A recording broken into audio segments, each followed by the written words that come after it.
A prophet is a seer, one who sees the world for what it is compared to what it should be. During the time of Jesus' birth, the widow prophetess Anna understood the need for God to deliver his people, seeking his face for salvation, quote, night and day with fastings and prayers, unquote, Luke 2:37. And at age 84, Anna's long-awaited redemption materialized before her very eyes as she witnessed Mary and Joseph carrying baby Jesus into the temple. Anna's vision for the first Christmas was very different than ours. Christmas is a time of vision, a time to consider the gray landscape of human existence, what human life means, and why it's valuable. The Nativity is our mental image of Christmas, the crude circumstances that surround the moment when God reinforced the dignity of humanity by clothing himself as one. However, he did not stop there. For the joy set before him, he invaded the dungeon of our sin-dimmed world with the light of his presence to transfer us into his kingdom of light. He took on the life of a man that he might lay it down for us all, further underscoring the value he places on each one of us. Christmas commemorates the Word of God becoming flesh.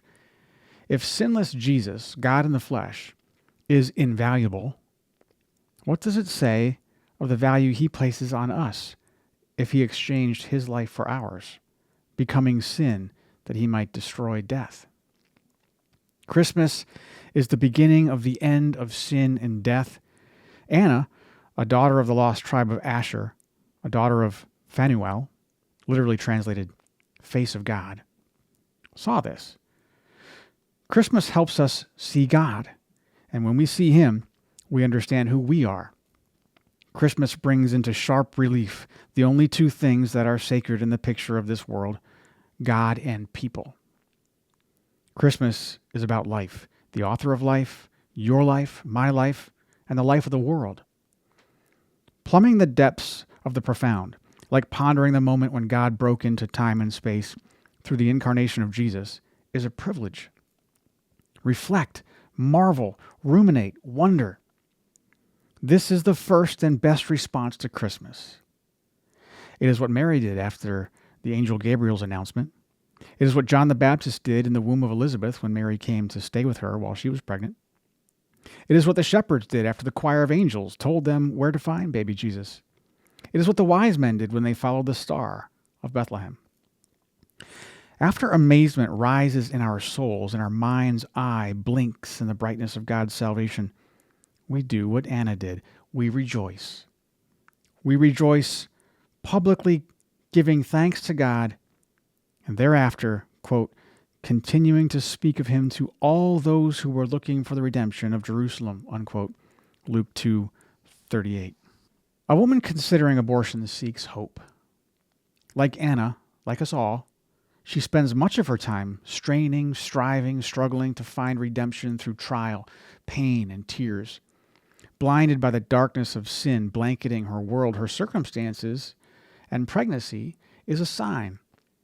It is a sovereign act of God, part of his plan to reorient her to himself and properly toward her fellow man, especially her baby. Christmas is the preamble to God's gospel manifesto. Christmas is a prelude to God's salvation symphony. Christmas is the word that points to Jesus' purpose.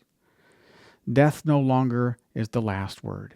Jesus, through his death and resurrection, now is the final, everlasting word. Christmas is the truth that Christ is come, the truth longed for and now sung. Christmas is a melody of peace played on the heartstrings of humanity. May our marveling in the salvation of our God's presence, Emmanuel, break out like Anna's in both gratitude and continuing to offer the glass of water of salvation to women and babies otherwise led to the slaughter that is abortion. This Christmas, give a baby the gift of a birthday. The 2024 objective is to double the number of women and babies saved from abortion in the nation's abortion capital. This requires $1.2 million by year end. Now through December 31st, every dollar you give will be matched. $570 helps one woman considering abortion to have her baby. Merry Christmas.